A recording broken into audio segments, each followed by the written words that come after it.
नमस्कार दोस्तों, स्वागत है आपका स्टडी फॉर सिविल सर्विसेज में। कुछ चीजों पे इस पे बात करने की कोशिश करेंगे। भाई तुक्का कैसे मारें, कितने क्वेश्चन आपको प्री में अटेम्प्ट करके आने हैं, कुछ चीजों का ध्यान रखना चाहिए, वो सारी चीजें, कितने राउंड चलाने हैं, कितने में एलिमिनेशन, स्मार्ट गेसिंग, बहुत सारी चीजें भरी पड़ी हैं एकदम। सब बात करेंगे, थोड़ा डिटेल से सुनिएगा, बहुत इंपॉर्टेंट चीजें हैं। कुछ लोगों ने मेरे पास अपने एक्सपीरियंस शेयर किए, कह रहे हैं कि सर बस अब हमसे ना हो पाई, हाथ हमारे खड़े हो चुके हैं, कोई अब बस ना रिवीजन हो रहा है, ना प्रैक्टिस हो रही, ना दिमाग में कुछ घुस रहा है, आता हुआ है भूल गया हूँ, अपने घर का पता भूल गया हूँ, करना कुछ और चाहता हूँ, कर कुछ और रहा हूँ। ऐसी तरीके के एक्सपीरियंस हो रहे हैं। एग्ज़ाम से पहले वाला ये फोबिया है, और ये ऐसा नहीं कि अभी हो रहा है किसी के साथ। कई लोग बाकायदा प्रोफेशनली, मतलब बिल्कुल बीमार हैं, आराम डॉक्टर से दवा वाले लेके आए हैं, वैसा वाला बीमार हुए हैं, ओरिजिनल वाला। एग्ज़ाम फियर जरूर है, लेकिन उनको बीमारी ओरिजिनल आई है।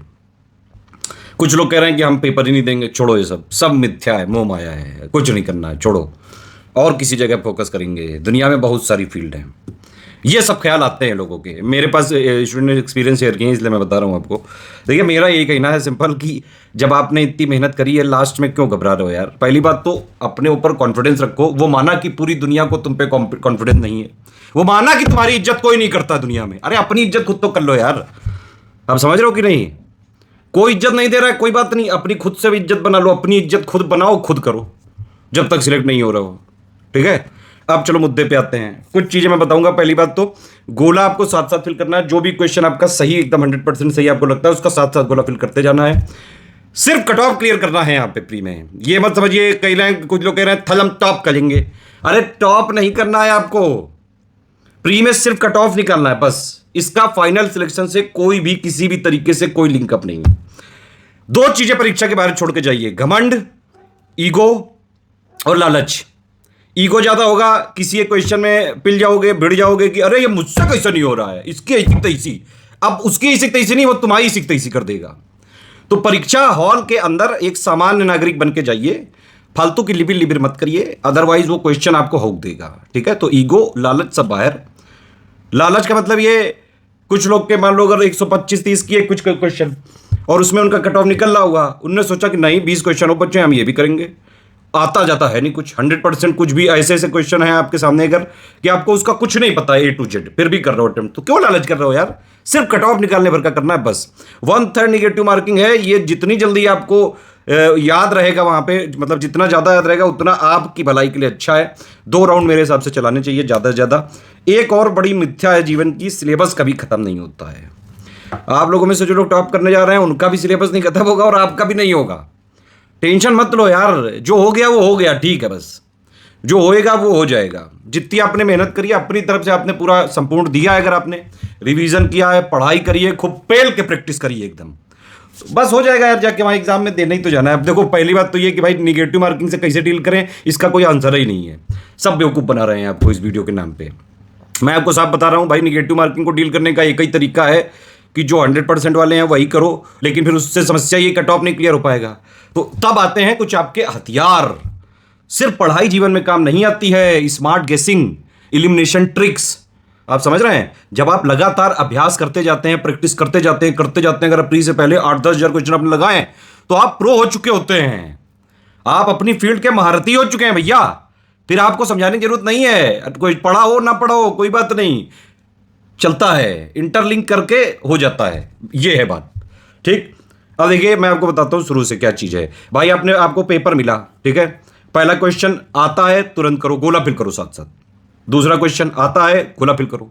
तीसरा नहीं आता है, कोई बात नहीं, आगे बढ़ो। चौथा नहीं आता है, कोई बात नहीं, आगे बढ़ो। पांचवा नहीं आता है, आगे बढ़ो। 1 से लेके 150 क्वेश्चन तक जाना है, ये बात ध्यान रखना। कई लोग क्या करते हैं, 1 से लेके 70 पहुंचे, 71 पे वो भिड़ गए, वहां पे उनका घमंड आ गया। घमंड खड़ा है सामने, कह रहा है कि तुझको मैंने साल भर प्रैक्टिस करी है, तुम मुझसे होएगा कैसे नहीं। क्वेश्चन से लड़ रहा है बंदा, देख रहे हो इसका लेवल, देख रहे हो? क्वेश्चन से अपना ईगो लड़ा रहा है कि तेरी ऐसी तैसी। अबे वो क्वेश्चन क्या करेगा यार? आगे देखो, आगे थोड़े इजी क्वेश्चन बैठे हैं और सबका नंबर सेम है। 150 क्वेश्चन, 200 नंबर, हर एक क्वेश्चन का 4/3 नंबर। और अगर आप सही करेंगे तो +4/3 होगा, माइनस करोगे तो -4/9 हो जाएगा। मतलब 3 आपने गलत करे, एक सही वाला उड़ा दिया जाएगा। ये तो जितना आपको आता है उतना करिए।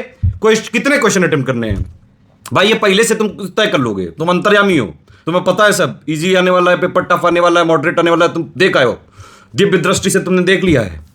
अपनी जो ये ब्रह्म सोच है इसको थोड़ा सा अभी ब्रह्म ना बनने दीजिए, थोड़ा एग्जाम दे लो, अभी से हवा मोड़ रहे हो। अरे भैया जैसा पेपर आएगा आपका पहले वहां देखिए, क्या पता बहुत ज्यादा टफ हुआ, बहुत ज्यादा अगर टफ हुआ तो सबके तोते उड़े हुए होंगे यार। 120 125 तक भी उतने में कर लिए तो बहुत है। थोड़ा पेपर जो है मॉडरेट टू टफ या इजी टू मॉडरेट आता है तो 130-35 सेफ माना जा सकता है। ये वहां पे आपको डिसाइड करना है कि भाई एक्चुअल कंडीशन क्या है, see the actual condition and then decide. इस तरह से होगा ये। एक जापानी कॉन्सेप्ट है कि go to the shop floor और वहां पे देखो भाई क्या कमी है, उसके हिसाब से एक्शन लो। वही यहां पे भी है, पेपर में जाइए आप पहले से माइंड मेकअप करके कुछ मत जाना। बस आप ये समझ लो पहले से माइंड मेकअप करके ये जाना है कि भाई मैंने पढ़ाई करी है, मैंने लगातार मेहनत करी है, प्रैक्टिस करी है, और इतना तो है भाई कि फोर्थ डालेंगे जाके सिलेक्ट हो जाएंगे प्री में। ये होता है कॉन्फिडेंस। अगर आपको ये लग रहा है कि नहीं नहीं दुनिया की ताकत मुझे प्री में रोक देगी तो फिर ये ओवर कॉन्फिडेंस है। तो आपको ये समझ के जाना है प्री किसी तरह क्लियर करना है। कितने क्वेश्चन अटेम्प्ट करके जाने हैं ये पहले से नहीं बनाना है, वहां अपनी कंडीशन के हिसाब से देखना है। बहुत ज्यादा टफ है तो थोड़े नंबर ऑफ अटेम्प्ट कम हो सकते हैं, इजी टू मॉडरेट हुआ तो थोड़े ज्यादा हो सकते हैं। कुल मिलाकर सिंपल बात यह है कि भाई अगर आप 2018 के बाद के कट ऑफ की एनालिसिस कर लो तो अगर आप 90 क्वेश्चन नेट में बात कर रहा हूं मैं, नेट में 90 से 95 क्वेश्चन, 95 का अगर आप रख लो, 90 भी अगर आपके कुल मिला के आ गए मॉडिफाई की से नेट में निगेटिव मार्किंग को इंक्लूड करने के बाद तो आपका हो जाएगा। उसके लिए करना कितना पड़ेगा, मान लो इसमें देखो 2 राउंड मैंने बोला है। 2 राउंड का मतलब क्या है कि भाई पहले राउंड में आपने चालू किया 1 से लेकर 150 तक आना है आपको। पहली बात तो ये कोई भी बीच में छूटना नहीं चाहिए। उस गाड़ी जब ये आप 1 से लेकर 150 तक की एक रेलगाड़ी चला रहे हो तो जो आता जाए उसको अपने में समेटते जाओ, जो ना आता जाए उसको वहीं ड्रॉप करते जाओ, भगाते जाओ, भाग यहां से। उसको 1 से लेकर 150 तक अगर आपने गाड़ी चला दी, 50 60 70 क्वेश्चन जितने भी निकले बहुत है। वो अपना कॉन्फिडेंस पेपर पे जो है बढ़ाने के लिए बहुत है। इसका मतलब ये है कि स्टार्टिंग वाली जंग आप जीत चुके हो, पेपर पे चढ़ के आप बैठ चुके हो। पेपर पे चढ़ के जब बैठ ही चुके हो तो निकालने में क्या दिक्कत है। सेकंड वाले राउंड अगर आपके मान लीजिए पहले वाले राउंड में 65-70 कुछ निकला है जो आपको लगता है 100% सही है, उसमें यहाँ पे ओवर कॉन्फिडेंस नहीं होना चाहिए। मतलब आप थोड़ा मेहनत की हो, प्रैक्टिस की हो, सारी चीजें पढ़ी उड़ी हो, तब अगर आपको लग रहा है भैया 100% कॉन्फिडेंस ऐसे आता भी नहीं है, पढ़ाई करनी जरूरी है इसके लिए, आप समझ रहे हो कि नहीं। इतना अगर आपका आ गया 65-70 कुछ आ गया ठीक, लेकिन इतने में कट ऑफ नहीं निकलेगा। अब यहां थोड़ी होशियारी दिखानी है भाई। होशियारी ये दिखानी कि आप थोड़े से आपको स्मार्ट चीजें यूज करनी है। स्मार्ट गेसिंग करिए, इलिमिनेशन मेथड करिए, रिवर्स इंजीनियरिंग करिए। स्मार्ट गेसिंग का मतलब भाई 4 ऑप्शन है क्वेश्चन। देखिए एक चीज और ध्यान रखिएगा, हर एक क्वेश्चन का ध्यान से पढ़ना कि वो सही है पूछ रहा है या सही नहीं है पूछ रहा है। कई बार एग्जामिनर इस चीज में खेल कर जाता है और आप सोचते हो कि अरे सही है पूछा होगा, अरे सही नहीं है भी लिखा होता है भाई किस जगह। तो क्वेश्चन ध्यान से पढ़ना, हर एक क्वेश्चन को 2-3 सेकंड तो जरूर देना पढ़ने के लिए, पूछ क्या रहा है ये, और जितना पूछा जाए उतना ही बताना। अगर ज्यादा जो है स्मार्ट बनोगे तो पेपर रोक देगा आपको, समझ रहे हो ना। इस तरह से करना है सारी चीजें। पेपर में 2-3 टाइप के सवाल होते हैं, मैं आपको बताऊं। जो इजी टू मॉडरेट होते हैं वो लगभग 100 के आसपास होते हैं, 90 से 100 क्वेश्चन होते हैं इजी टू मॉडरेट। 15-20 क्वेश्चन थोड़ा सा टफ होते हैं। यूपी पीसीएस की आदत है, ये 2018 से थोड़ा ट्रेंड लगातार बदलाव कर रहे हैं। इस बार देखते हैं क्योंकि यूपी भी इंक्लूड हुआ है तो कितना क्या चेंज होता है। मुझे नहीं लगता है कि प्री में यूपी का बहुत ज़्यादा वेटेज बढ़ेगा क्योंकि मेंस में वो सब चीज़ें बदली हुई हैं। हालांकि फिर भी आप लोगों ने पढ़ा तो है ही सब कुछ, ठीक है। हाँ, तो क्वेश्चन को आपने पढ़ा, मान लीजिए आपको एकदम 100% नहीं पता है, जो दूसरा राउंड आपका चल रहा है, 2 ही राउंड हो सकते हैं यार, ज़्यादा कोई मतलब क्या महीनों भर के लिए वहाँ जा रहे हो क्या एग्जाम देने। 2 राउंड बहुत है। पहला राउंड करीबन 40 मिनट में हो जाना चाहिए, 1 से लेकर 150 तक। फिर जो बचे समय वो आपका है, कट ऑफ निकालना है बस किसी तरह। दूसरे राउंड में आप आए, जो चीज़ें आपको लग रहा है कि हाँ ये वाला कर सकते हैं, मतलब उस क्वेश्चन में कुछ थोड़ा बहुत आता है, आपने क्या किया कि भाई ऑप्शन देखे कि अच्छा ये दोनों तो हो ही नहीं सकते, एलिमिनेट कर दिया। 4 में 2 ले आए, 4 में 3 ले आए, एक ही एलिमिनेट हो गया कम से कम। फिर उसके बाद थोड़ी और गट फीलिंग से यूज करिए और थोड़ा स्मार्ट गेसिंग करिए। कई जगह आपको रिस्क लेना पड़ेगा। रिस्क क्या लेना है, सीधा तुक्का मारना, इसमें क्या रिस्क, सीधी सीधी बात बोलो ना, तो तुक्का मारना पड़ सकता है।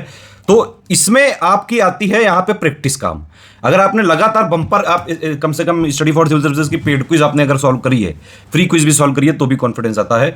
तो मतलब आपको ये लगेगा बस कि अच्छा हाँ वहां भी ऐसे था, तो चलो ये वाला कर देते हैं। तो यहाँ पे अब आपकी आएंगी ये वाली स्किल्स जो आपकी डेवलप होती हैं सिर्फ और सिर्फ प्रैक्टिस से, और ये कोई सिखा नहीं सकता है, सिर्फ प्रैक्टिस करनी पड़ती है इसके लिए, ठीक है। स्टडी फॉर सिविल सर्विसेज ने कई सारे रिसोर्सेज दिए थे जो सिर्फ पीसीएस के लेवल की ही, यूपी पीसीएस का जैसा पैटर्न है वैसे ही प्रैक्टिस करवाते हैं। जैसे कि हमारे जो पीवाईक्यू वाले हो गए, पेड क्विज हो गए, टेस्ट सीरीज हो गए, ये इस तरह से है ये, ठीक। दूसरे राउंड में आपने मान लीजिए 50-60 कुछ कर लिए तो आपके 130 के आसपास हो गए, 135 के आसपास हो गए। मेरे हिसाब से इतना बहुत है। मेरे हिसाब से 1/3 निगेटिव मार्किंग थोड़ी सी खतरनाक होती है। आपको हर क्वेश्चन में लिबिर लिबिर नहीं करना है, लेकिन यह भी ध्यान रखना है कि भाई कट ऑफ भी क्लियर करना है। कट ऑफ क्लियर करने भर का अगर आपका हो जाता है तो जबरदस्ती लिबिर लिबिर मत करिए।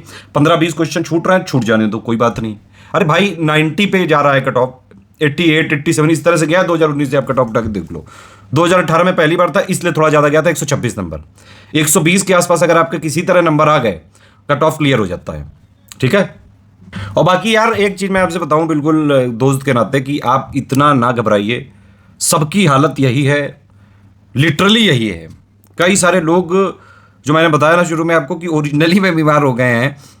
एग्जाम फेयर बहुत एक टफ चीज़ है। मैं डॉक्टरों से अनुरोध करूंगा कि इसके लिए भी कोई दवा ववा जरूर बनाई जाए।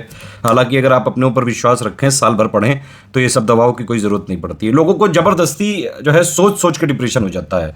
मुझे लगता है कि जीवन में इतना काहे सोच रहे हो, लोगों के पास कितना टाइम है। पढ़ हिस्ट्री रहे हो, आप कैसे ज्योग्राफी सोच लेते हो, और कोई चीज़ मतलब कैसे भूल रहे हो, ये पता कैसे चल रहा है। भाई पता तभी चलेगा कोई चीज़ भूलने का जब आप उसको याद करने की कोशिश करोगे। अरे चिल रहो यार, जितना हो पाए रिवीजन करो। अदरवाइज तो जो हो चुका है साल अब हो गया, पढ़ाई हो गई है, मतलब अब पेपर ही होना है बस। तो अब कोई ये सोच रहा है कि मैंने कुछ नहीं पढ़ा है, मैं 2 दिन में ऐसा कोई मुझे तरकीब मिल जाए कि तुरंत मैं वो करके और प्री निकाल लूँ, तो फिर आपको हिमालय जाना पड़ेगा। यहाँ नहीं मिलती वो तरकीबें। पढ़ाई अगर आपने करी है, प्रैक्टिस करी है, रिवीजन करा है, आप यकीन मानिए ये वाला जो पेपर है, यहाँ आपको 4 ऑप्शन हैं और चारों में से 25% प्रोबेबिलिटी है कि भाई एक तो सही होगा ही। बस वो सही वाला चुनना है आपको। बस फिल इन द ब्लैंक्स नहीं लिख करना है, आंसर राइटिंग अभी नहीं करनी है, वो मेंस में आपका जो है रिलाई हो जाएगी वहाँ पे। अभी के लिए इतनी हमारी एडवाइस है। किसी भी तरह से जो है अपने को टेंशन में मत रखिए। भाई जीवन में आपने जब इतनी मेहनत करी है, एक एग्जाम की तरह लोगे तो सब बढ़िया जाएगा। जिंदगी भर जब से आप जो है 5-6 साल के हो गए, तब से अभी तक कितने आपने एग्जाम दिए होंगे, तभी तो इंटर तक पास हुए होंगे, फिर ग्रेजुएशन कुछ की होगी, अभी भी कई सारे एग्जाम दे ही रहे होंगे। इतना क्या डरना है यार, अपना परफॉर्मेंस पूरा दिखाना है, इस पे तैयारी करो। अब जो 2 दिन बचे हैं ना, अब इस पे ये फोकस करिए कि कहीं इतना ना पढ़ लेना कि अपने आप को, बॉडी को इतना एग्जॉस्ट कर लो कि लास्ट दिन परफॉर्म ही ना कर पाओ। एनर्जी बचा के रखिए अपनी, माइंड को निराश मत करिए। इस समय कोई ऐसी चीजें मत करिए, निगेटिविटी दूर रहिए, निगेटिव लोगों से दूर रहिए। जो आपसे कह रहा है कि अरे आपका नहीं होगा, भगाओ उसको 2 लपड़ मार के, कि तो होगा नहीं होगा वो बाद में, पहले मैं तुझे कूट दूंगा। आप समझ रहे हो? अपना अलग रहो, चिल रहो, पेपर दो आराम से। जितना मैंने बताया आपको कि भाई 14 को पेपर है, 13 तारीख को आराम से 8-10 घंटे की बढ़िया नींद लेना, हो सके तो एक छोटी मोटी कोई बढ़िया मूवी देख लेना, कॉमेडी वॉमेडी। बहुत मजा आता है भाई एग्जाम के 1 दिन पहले देखने में, बढ़िया एडवेंचर लगता है। माइंड जितना फ्रेश रहेगा ना, जितना आप कूल रखोगे माइंड को, उतना बढ़िया परफॉर्म करोगे। अब आपको ये चीज अपनी जिम्मेदारी लेनी है अपनी बॉडी की खुद, कि आपने जो भी पढ़ा है, अब इसकी इफिशिएंसी निकालने का टाइम आया है, काम लेने का टाइम आया है। चार्ज रखो अपने आप को, जितना हो गया ठीक है। लास्ट टाइम ज्यादा कंफ्यूजन मत करो। जो हम आपको टेलीग्राम में कुछ पिक दे रहे हैं, कुछ जो देख रहे हैं, पढ़ते रहो बस कि हाँ चलो ठीक है, दे दिया, हाँ ठीक है, ओके, बस। बाकी चिल रखिए अपने आप को। मेरे हिसाब से काफी देर मैंने आपको बोर किया, प्लीज यार करिए ना मत, जाओ के लो।